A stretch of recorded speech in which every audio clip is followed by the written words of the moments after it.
2016 marks the 100th anniversary of the letter that Duchamp wrote to his sister, in which he used the word ready-made for the first time.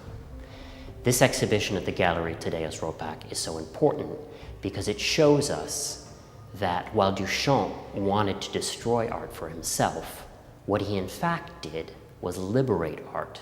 This particular version of the bottle rack by Marcel Duchamp was in fact not acquired by Duchamp himself, but was acquired by one of his best friends, Man Ray. In late 1958, Duchamp was invited to participate in a group exhibition in New York called Art and the Found Object. For this exhibition, he agreed to exhibit the bottle rack. However, the bottle rack had been lost since the 1910s. So he wrote to Man Ray and asked him if he would bother going to the Bazaar de l'Hôtel de Ville and buying a new version if he had in fact no longer had the version from 1935-36, which Man Ray and Marcel Duchamp bought together here in Paris for a surrealist exhibition. Man Ray seems to have lost the 1935-36 version, so he did as Duchamp said, went to the Grand Bazaar de l'Hôtel de Ville, bought a new version of the bottle rack, and mailed it directly to the curator of the exhibition in New York. The bottle rack was actually exhibited in Art and the Found Object, along with several works by Robert Rauschenberg. The exhibition traveled to several places around America and Canada until early 1960. During the time of the traveling exhibition, Rauschenberg found out that the bottle rack was for sale, and it was for sale for only $3. So he purchased it, and at the end of the exhibition in January 1960, he recuperated the bottle rack and brought it back to his studio in downtown New York, where it joined the rest of the artworks in his burgeoning collection. Later that year, in March, Jasper Johns acquired a version of Duchamp's green box, which Duchamp and his wife brought over to Rauschenberg's studio. Johns and Rauschenberg had studios in the same building. And during the presentation of the green box to Jasper Johns, Duchamp said to him, "Jasper, would you like me to sign it?"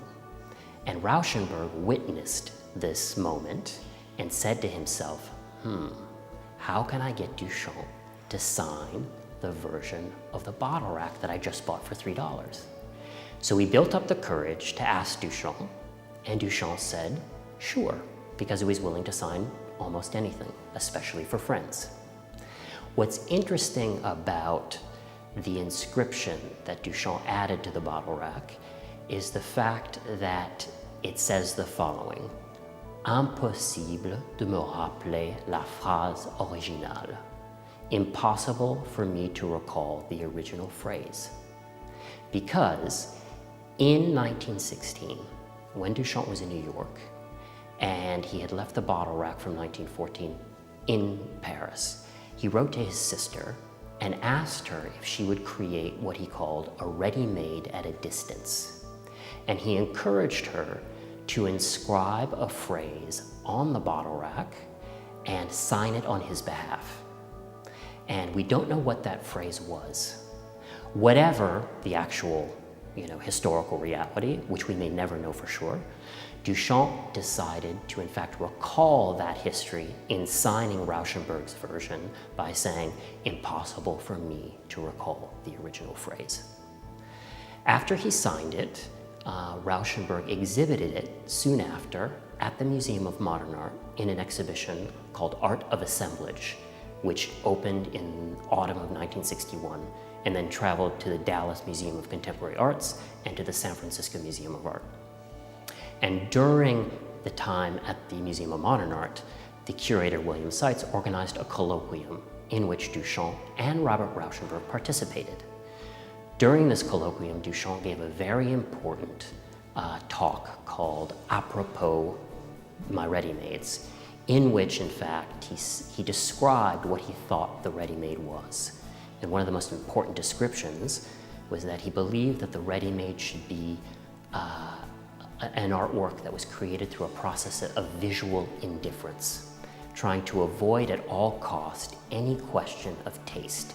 The bottle rack from 1914, the lost version, is the first pure, unassisted ready-made, which means it's the first industrially produced object that Duchamp merely selected and exhibited as a work of art. It's the beginning of a process of creative and philosophical examination that Duchamp continued until the end of his life, and which so many contemporary artists continue to wrestle with today. And what is beautiful, they have never been able to resolve.